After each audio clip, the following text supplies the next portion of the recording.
Yes, people, hope you're all well and welcome back to the YouTube channel. This video is going to be a short masterclass in Trendlines, how to trade them and how you can maybe incorporate them in your own trading no matter what strategy you actually trade.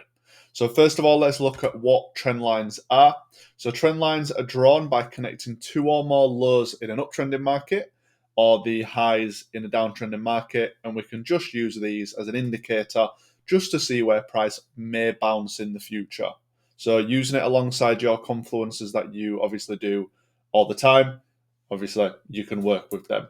So due to the strength that they have, trend lines are a large part of the strategy and especially one that I used to trade, and I'm confident that you will obviously use them after learning this. So no matter what time frame you're trading, they do work. Obviously, the larger the time frame, the more respected they will be, and that's just how the market works. So for me, I personally like to use the wicks of the highs and the lows. So for a lot of people, when I see them draw it on, TikTok, YouTube, stuff like that, the way they're drawn are basically only a way that they would draw them, if that makes sense. By using the wicks on the highs and the lows, there is no more accurate way to draw that trend line because it's at the top point of each, obviously, setting. So the main thing that we are going to be looking at and what I encourage you to look at when you are trading is the third touch of a trend line.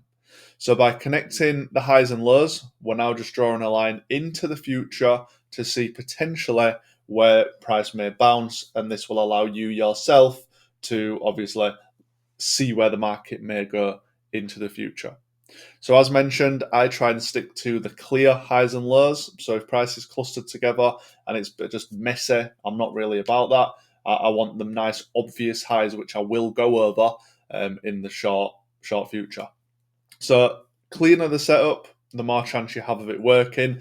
That works across the market, no matter what you trade, how you trade, the confluences you use.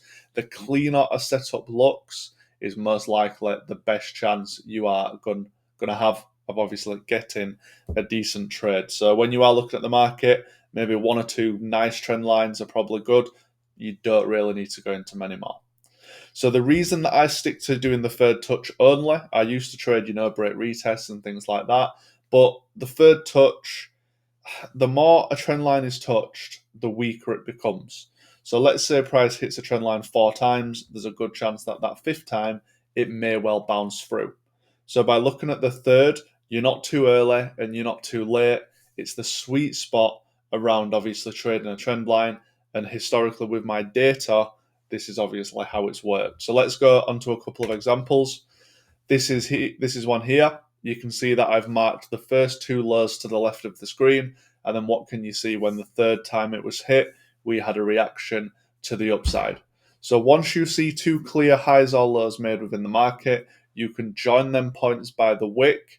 And then following that, expect to see a reaction. Okay? In a downtrending market, exactly the same.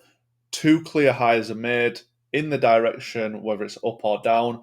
You join them together, and then following that, obviously, you can see a potential continuation trade to the downside. So let me just go onto the charts now, and we'll look at a few live. So as you can see right here, we are on Euro US dollar, and this is the 4-hour time frame, my preferred time frame to trade. As you can see at the top part of the screen, we had one touch of a trend line, two touch of a trend line. So now we would be expecting the third touch to obviously potentially work. Now, this is where your strategy comes into play. Are you someone who maybe wants to trade structure and say, we've got a break retest of structure with a third touch of a trend line? Are you someone who wants to draw a Fibonacci and says, maybe it's going to be up here? Or are you someone who trades something like a fair value gap and then obviously has something like that? So what I will do, I'm just going to show all them confluences lined up, and what I will do following that is basically just make them different colors just so we can see what's obviously going on. And then the other one we said was obviously that break and retest, wasn't it? So you can see here in this area now, there are multiple reasons for price to react from here. So let's just have a look and play out price and obviously see what it did and if obviously it was hit. So you can see price comes up and then look at that beautifully taps into the area. You had multiple reasons for price to bounce at this area, whether you're someone who trades fair value gaps, whether you're someone who trades Fibonacci, break retest of structure, you even had the round number. So this was just an area where everything lined up for price to drop. And then obviously, as you can see, following that, you did get your nice reaction from the trade, and you would have obviously won this position within the market. So that's a very clear example of it working. Let's go into a couple of others. Another example here is on pound US dollar. Same again, 4-hour time frame, nothing crazy. All you can see there is that there are two very obvious highs within the market where price has previously respected, and this is why we now join up our trend line.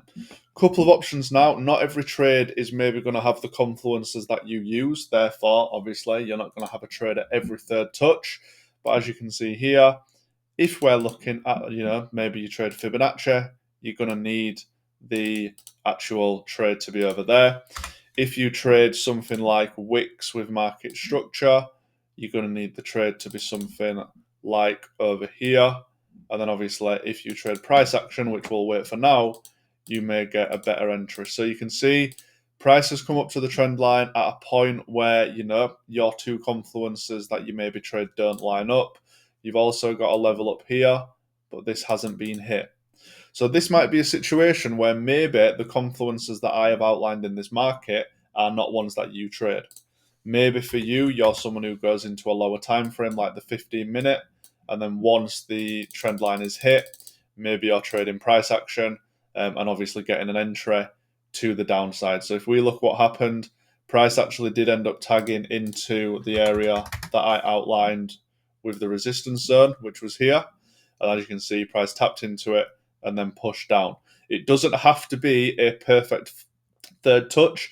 It's just an area in the market that you are obviously interested in. You can see the first actual bit did do about 20 pips profit, and then obviously you had a spike up to the upside into the resistance before price went down and did over 100 pips. So that there is just an example of, sometimes your confluences aren't going to be there, and then sometimes that means that you're not going to be able to take a trade. Just because price hits the third touch, it does not mean that it has to work. Okay? So they're just a few examples using the trend lines. If you have found this video useful, please just obviously leave a like and let me know in the comments. Any questions at all, please just let me know, and I will see you in the next video.